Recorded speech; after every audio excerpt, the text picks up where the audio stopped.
Hello guys, आज हम बात करेंगे बहुत सारी टीमों का। T20 स्क्वाड आ गया है तो देखते हैं कि सबसे बढ़िया स्क्वाड कौन है। उसके बाद हम लोग इंडिया से 1-1 करके मैं एनालिसिस करके वीडियो डालूंगा। तो सबसे पहले हम स्क्वाड देखेंगे ऑस्ट्रेलिया का और साउथ अफ्रीका का और इंग्लैंड का, ये तीनों टीमों का।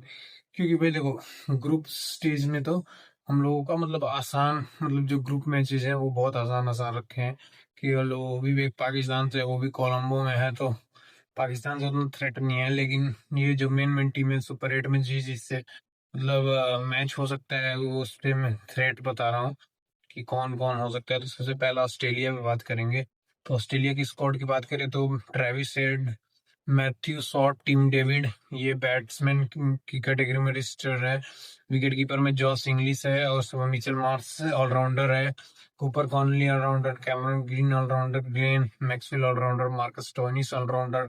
बॉलर देखे तो जेबियर Bartlett, Pat Cummins, Nathan Ellis, Josh Hazlewood और मैथ्यू कूनामैन और एडम जैम्पा। तो ये है ये ऑस्ट्रेलिया की टीम। और अगर इसका प्लेइंग 11 बनाए तो भाई बहुत तगड़ी टीम लग रही है। यही एक टीम है जो मतलब इंडिया को इंडिया में भी टक्कर दे सकती है, क्योंकि ऊपर से नीचे तक बैट्समैन बहुत अच्छे हैं और ऑलराउंडर तो इतने सारे हैं और सब केपेबल ऑलराउंडर। अगर जिस दिन वो मैच खड़े हो जाते हैं तो उस दिन वो मैच खत्म करके ही आएंगे। जैसे ये मैक्सवेल हो गया, एक वो भी क्लच प्लेयर है। अगर वो चल गया किसी मैच में, क्लिक करने की बात है ऑस्ट्रेलिया के लिए, तो बहुत सारे मैच अकेले दम पे जीते हैं। वो अफगानिस्तान वाला वर्ल्ड कप मेरे को याद आता है। और उसके बाद मार्कस स्टोइनिस, वो भी लास्ट तक रहा, तो वो भी मैच विनर है। मतलब ऑस्ट्रेलिया में अधिकतर लोग मैच विनर ही मिलेंगे आपको। लेकिन मैं आपको एक प्लेइंग 11 ओवरव्यू देता हूँ, उसके बाद हम लोग बात करेंगे ये साउथ अफ्रीका और इंग्लैंड पे। यही तीन टीमें हैं जो मतलब हम लोगों को टक्कर दे सकती हैं ये वर्ल्ड कप में। तो सबसे पहले ट्रेविस हेड, मैं मिचेल मार्श कैप्टन। उसके बाद तीन पे मैं रख रहा हूँ जॉस इंग्लिश को, और उसके बाद मैं कैमरन ग्रीन को रख रहा हूँ। चार यहाँ तक हो गए। और उसके बाद ये ग्लेन मैक्सवेल, मार्कस स्टोइनिस, और मार्कस स्टोइनिस के बाद यहाँ पे Tim David, Pat Cummins, Adam Zampa, Nathan Ellis, Josh Hazlewood. तो इनकी भाई टॉप भी बहुत बढ़िया है। मिचेल मार्श और ट्रेविस हेड बहुत ताबड़तोड़ बैटिंग करते हैं। और टीम पे जॉस इंग्लिश, वो तो आईपीएल में भी पता चल गया कि इंडिया में तो बढ़िया खेलता है। ऑस्ट्रेलिया में भले उसकी सीरीज नहीं बढ़िया गई थी, लेकिन रेट मैं उसको थोड़ा हाईली ही करूंगा, क्योंकि भाई बुमराह को उसने मारा था, वो भी इंडियन पिचेस पे। और उसके बाद कैम ग्रीन का तो अभी मैंने ज्यादा T20 मैच देखा नहीं है, जितना आईपीएल में देखा उस हिसाब से वो भी बढ़िया ही खेलता है। तो मतलब इनकी टीम बहुत ज्यादा सॉर्टेड लग रही है और बॉलिंग ऑप्शंस भी बहुत सारे हैं। तो यहाँ पे इनका ये क्या बोलते हैं, ये इनका बैटिंग बॉलिंग सब मतलब कितने ऑप्शंस हो गए भाई। बॉलिंग में अगर ग्लेन मैक्सवेल बॉलिंग करता है, मार्कस स्टोइनिस बॉलिंग करता है, और उसके बाद जॉस हेजलवुड बॉलिंग करता है, नेशनल एलिस बॉलिंग करता है, एडम जैम्पा बॉलिंग करता है। 6 7 8 ऑप्शन तो यही हो गए। और एक आध बीच में ओवर कैमरन ग्रीन से भी डलवा देंगे, मन किया तो, और नहीं मन किया तो नहीं डलवाएंगे। तो भाई सबसे बड़ी थ्रेट तो मेरे को ऑस्ट्रेलिया ही लग रही है। उसके बाद हम लोग चलेंगे यहाँ साउथ अफ्रीका पे। वो मेरे को सेकंड थ्रेटिंग टीम लग रही है इंडिया को, क्योंकि वो अभी खेल के भी गए हैं। तो उसमें मतलब उतना कंपटीशन नहीं था, लेकिन फिर भी भाई चैलेंज तो उन्होंने किया था एक दो मैचों में। तो उसमें देखते हैं कि क्या स्क्वाड है, उसके बाद प्लेइंग 11 में बताऊंगा मैं। साउथ अफ्रीका की बात करें तो बैट्समैन में Aiden Markram, David Miller, Dewald Brevis, Tony जी जॉर्जी और एक जेसन स्मिथ, वो भी सरप्राइज भाई। ये तो मतलब इस वर्ल्ड कप में सारी टीमों में एक दो सरप्राइज हैं। वहाँ ये साउथ अफ्रीका में जेसन स्मिथ, पता नहीं भाई किस ये क्राइटेरिया पे उसको लिया है। रैन रिकल्टन वहाँ एसे में, एसे 20 में 100 मार रहा है। ट्रिस्टन स्टब्स भाई इंडिया में प्रूवन प्लेयर है, दिल्ली के लिए बहुत सारे मैचेस फिनिश किए थे, उसको भी नहीं रखा। सरप्राइज सरप्राइज की सबसे दो बड़े नाम नहीं रखे जो इंडिया में परफॉर्म कर गए हैं, इंडिया में परफॉर्म कर गए हैं। और यह साउथ अफ्रीका लीग का जो एसे 20 होता है उसमें परफॉर्म करने हैं। मतलब अभी स्टब्स का तो फॉर्म नहीं लगा हुआ है, लेकिन भाई इंडिया में प्रूवन प्लेयर है। तो और रियान रिकल्टन ने तो शतक मार दिया था, तो उसको भी नहीं रखा है। एक ही कीपर रखा है इन्होंने, तो वही कीपर के नाम पे क्विंटन डिकॉक, ऑलराउंडर में कॉर्विन बॉस, डोनोवन फेरेरा भी कीपिंग कर लेता है, लेकिन फिर बॉलिंग कौन करेगा भाई, ऑप्शन नहीं, ये भी करा लेता है। Marco Jansen, George Linde, Lungi Ngidi, Anrich नोकिया, Keshav Maharaj, Kagiso Rabada, Kwena Maphaka. तो एक बॉलर एक्स्ट्रा इन लोग लेके जा रहे हैं। विकेट कीपर में एक ही है जो है। अगर मान लो अगर बॉलर्स अगर पांच नहीं 5 6 होते हैं तब तो वो भी कीपिंग ऑप्शन में आ जाएगा डोनोवन परेरा, लेकिन भाई उसके अलावा कोई कीपर एक ही है। और जेसन स्मिथ का एकदम से मतलब अचानक एंट्री हो जाना, मेरे को कुछ समझ नहीं आया कि इनका स्क्वाड सिलेक्शन। क्योंकि भाई देखो, आपका स्टब्स 1 साल से खेल रहा था साथ में, तो उसको रखना चाहिए था। और रैन रिकल्टन भी खेल रहा था, तो उसको भी रखना चाहिए था। और लास्ट मिनट आप जाके चेंज कर दे रहे हो, तो कुछ समझ नहीं आया।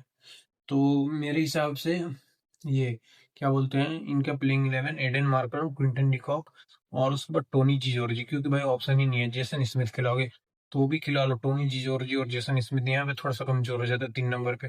और उसके बाद 4 पे डेवॉल्ड ब्रेविस, 5 पे मिलर, 6 पे ये डोनोवन फरेरा, 7 पे मार्को यंसन, 8 पे मैंने रखा था ये जॉर्ज लिंडे को, उसके बाद ये कगिसो रबाडा और लुंगी एंगड़ी। मैंने एनरिक नोकिया को नहीं रखा है। और बाकी की भाई देखो, इनकी टीम भी बहुत सॉर्टेड लग रही है, लेकिन अगर ट्रिस्टन स्टब्स होता तो वहां पे 3 पे कोई और जाके बैटिंग कर सकता था। तो 3 पे अगर एडन मार्करम खुद बैटिंग करते, पहली बात तो इनकी बैटिंग ऑर्डर डिसाइड नहीं होती कि कौन कहाँ पे बैटिंग करेगा। इनके ओपनर भी फ्लेक्सिबल है, मतलब इंडिया के जस्ट उल्टा, कि ये ओपनर फिक्स रहेंगे, बाकी सब फ्लेक्सिबल रहेगा। इनके ओपनर भी फ्लेक्सिबल है कि एडन मार्करम कभी ओपन करता है, कभी 4 पे आता है। तो भाई इस टीम में तो कुछ मतलब थ्रेट तो है बहुत बहुत, लेकिन ये इस टीम में इनका फॉर्म, ये डोनोवन फरेरा बहुत ये कमजोर है। इसमें भी एक्सपोज हो गया था पूरे इंडिया, मतलब इंडिया में तो वरुण चक्रवर्ती को खेल नहीं पाया। तो एक दो इनके कमजोर लिंक हैं, अगर वो चल जाते हैं इस वर्ल्ड कप में, तो ये भी थ्रेटनिंग साइड है थोड़ा।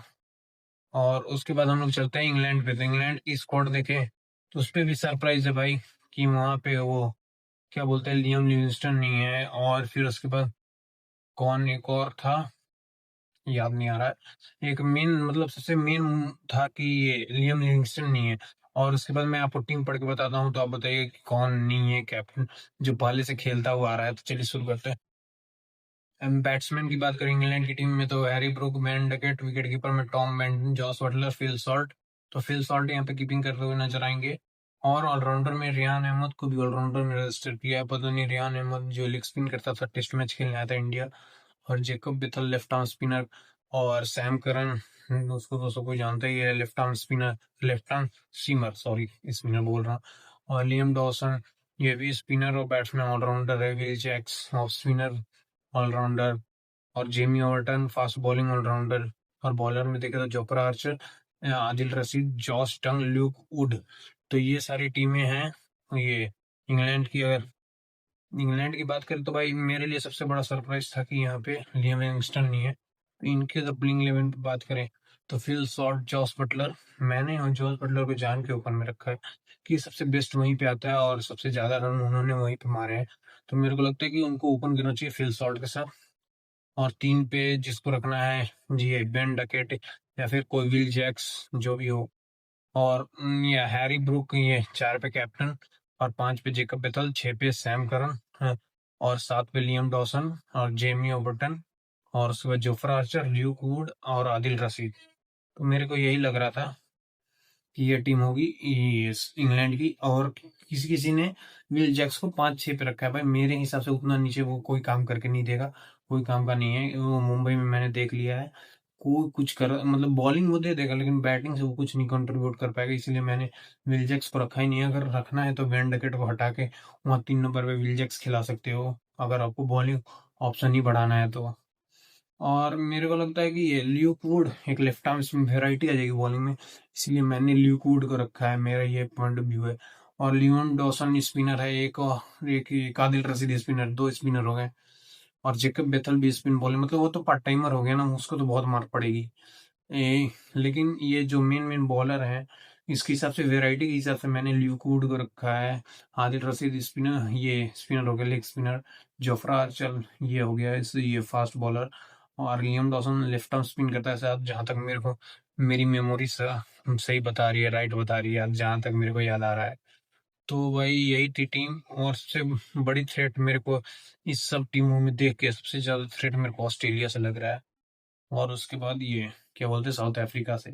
और उसके बाद कहीं ना कहीं है कि तो न्यूजीलैंड है कि इंग्लैंड से उतना डर नहीं है भाई, क्योंकि सीरीज भी हुआ था तो बहुत पानी में ये क्या बोलते हैं इंग्लैंड की ये बॉलिंग बैटिंग तो फिर भी वो कर लेंगे मिला-जुला के, लेकिन बॉलिंग भाई बहुत कमज़ोर लग रही है।